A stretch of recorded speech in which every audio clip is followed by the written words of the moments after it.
لو تناهيتم إلى سر الحياة وصنعتم كائنا حيا نرى. میں مدرسے میں داخل پتہ ہے کیوں ہوا تھا؟ اس لیے ہوا تھا کہ مجھے قرآن کی زبان میں سمجھ میں آئے.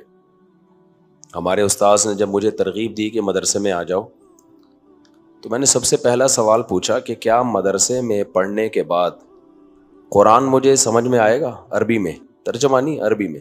انہوں نے کہا بالکل. پھر میں نے کہا اچھا امام تراوی میں جو پڑھتا ہے آپ کو پورا سمجھ میں آتا ہے؟ انہوں نے کہا ہاں آتا ہے. اس چیز نے مجھے بہت رغبت دلائی. جب ہم مدرسے میں آئے تو ہم نے عربی گرامر پڑھی. اس میں نے بڑی محنت کی عربی گرامر میں، خاص طور پہ صرف میں. مجھے صرف کی گردانیں ایسی یاد ہیں کبھی آپ سنیں تو پاگل ہو جائیں آپ. تو پھر ہم نے عربی گرامر کا دوسرا حصہ نحو، عربی ادب وغیرہ. اس کے بعد پھر ہم آئے قرآن پہ. پورے پروسیس سے گزرنے کے بعد نا ہم کس پر آئے؟ اب قرآن پڑھیں گے. جب تفسیر کے لیکچر گھنٹے شروع ہوئے تو اب ہمیں قرآن کی زبان میں سمجھ میں آ رہا تھا. تو اتنا مزہ آتا تھا. ہمارے استاذ جب پڑھا رہے ہوتے تھے کہ مجھے یاد ہے جب سورہ یونس پڑھا رہے تھے نا تو میری دل کی ایک عجیب کیفیات تھی. اتنا پیارا کلام ہے نا یہ. جب بھی میں سورہ یونس سنتا ہوں نا، شروع ہوتی ہے، مجھے اپنا وہ پہلا لیکچر سورہ یونس کا جو ہمارے ٹیچر ہمیں پڑھا رہے تھے وہ یاد آ جاتا ہے. کیا انداز ہے اللہ کا. اف، اردو میں نہیں مزہ آتا. جو جس کی زبان ہو نا تو وہ اسی زبان میں جو بات بنتی ہے وہ ٹرانسلیشن میں نہیں بنتی ہے. الف لام را تلک آیات الکتاب الحکیم. یہ قرآن شروع ہو، سورہ یونس شروع ہو رہی ہے. یہ آیات ہیں ایک حکمت والی کتاب کی. اللہ اپنی تعریفیں، اپنی کتاب کی تعریفیں خود ہی کر رہا ہوتا ہے.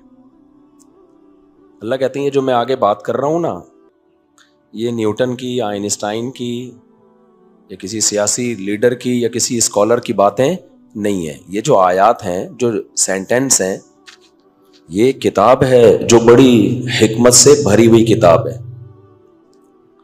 حکمت کہتے ہیں عقل مندی کی باتیں، گہری باتیں جن میں بڑا، یعنی عقل کو بھی کہا جاتا ہے حکمت. دیکھو اللہ تعالیٰ نے نا ہر شخص کو عقل تو دی ہے. عقل کا صحیح استعمال ہر شخص کے بس میں نہیں ہے.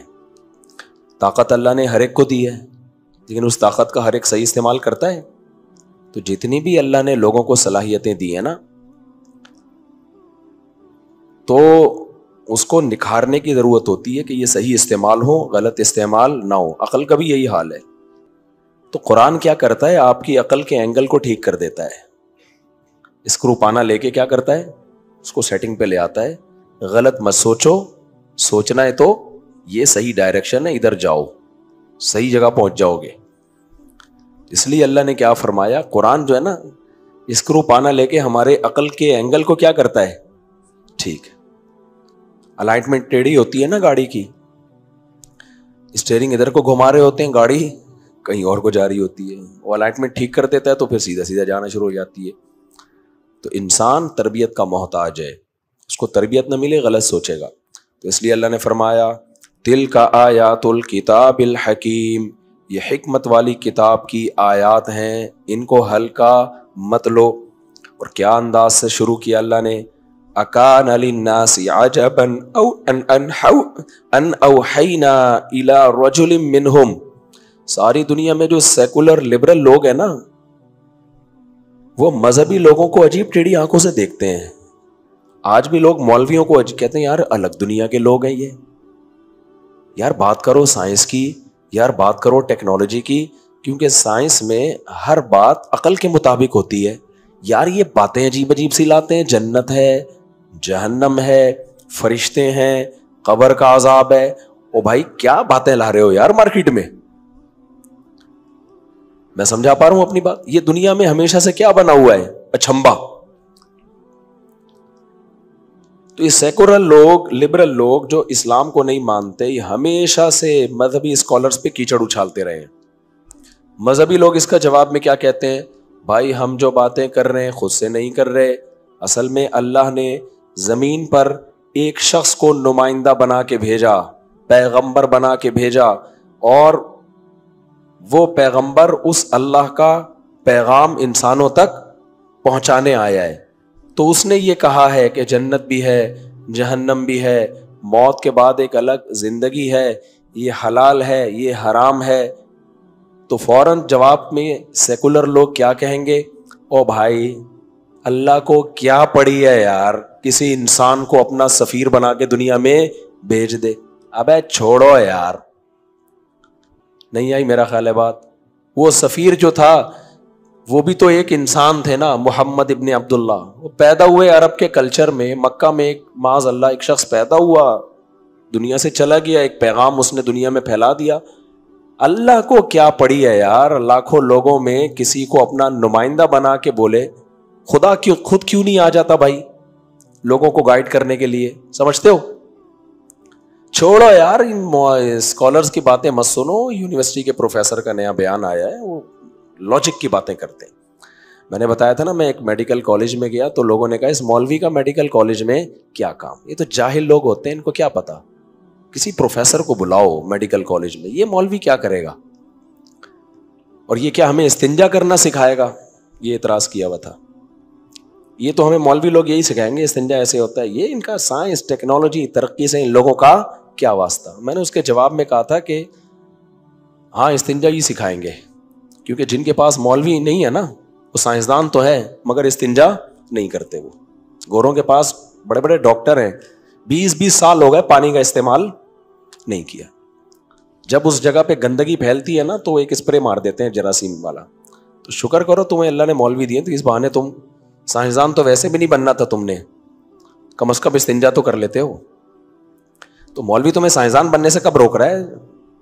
خیر، تو یہ ہمیشہ سے ایک انسان کو نا ایک اچھمبر والی بات، اچھمبا سمجھتے ہیں نا، یہ نہیں عجیب سی لگی ہے بات یار، اللہ کو کیا پڑی یار جنت کی جہنم کی، اور کسی انسان کو نمائندہ بنا کے بھیجتا تو کوئی فرشتہ آتا، کوئی الگ سی مخلوق ہوتی، یا کوئی بہت بڑا سائنٹسٹ ہوتا جس پہ لوگ مان لیتے اس کو، کوئی الگ سے کوئی کچھ ہوتا۔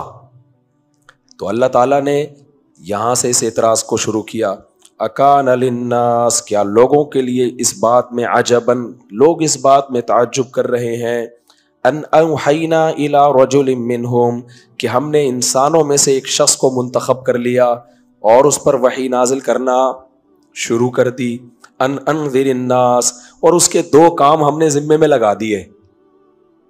یعنی ان کو اس پر بھی اعتراض ہو رہا ہے، انسانوں کی سلیکشن کیوں ہوئی؟ ایک عجیب سی مخلوق آنی چاہیے تھی آسمان سے جسے دیکھ کے ہم مان لیتے کہ بھئی یہ خدا کا نمائندہ ہے۔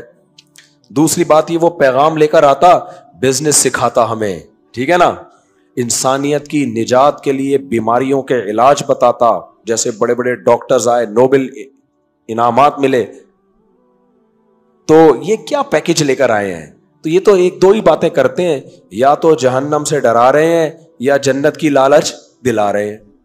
تو اللہ کہتے ہیں تمہیں ان تینوں باتوں پہ تعجب ہو رہا ہے کہ ہم نے رجل منہم، انہی میں سے ایک انسان کو منتخب کیا، ان انذر الناس، اور ہم نے اس کے ذمے 2 کام لگائے، ایک انسانوں کو ڈراؤ، وبشر الذین آمنوا، اور دوسرا خوشخبریاں دو جو اللہ کی مان کے چلتے ہیں، ان لہم قدم صدق عند ربہم، ان کو خوشخبری دے کے چلے آنا کہ دیکھو دنیا دارالامتحان ہے، یہاں کی کامیابی کو دیکھ کر متاثر مت ہونا، تمہارے رب کے پاس تمہارا بہترین ٹھکانہ ہے، یہاں کی ناکامی بھی ناکامی، یہاں کی کامیابی بھی ناکامی، مسافر خانہ ہے، اس سے دل نہ لگانا۔ یہ ہر پیغمبر کی 2 ڈیوٹیاں ہوتی ہیں کہ جو خدا کی مان کے چلے گا کامیاب، جو مان کے نہیں چلے گا وہ ناکام۔ اب سیکولر طبقہ چونکہ اسی دنیا کو اصل سمجھتا ہے، اس کی نظر میں پیغمبر معاذ اللہ اور پیغمبر کی دعوت سے زیادہ فضول کوئی کام ہے نہیں۔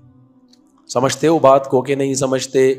تبھی تو لوگ کہتے ہیں مولویوں کو سائڈ پہ لگاؤ، کھڈے لین لگاؤ، ان کی سوسائٹی کی کو بالکل بھی ضرورت نہیں ہے، یہ 8 تراویح اور 20 تراویح میں ہی زندگیاں ہماری برباد کر دیں گے۔ اور یہ باتیں وہ کر رہے ہوتے ہیں جو نہ 8 پڑھ رہے ہوتے ہیں اور نہ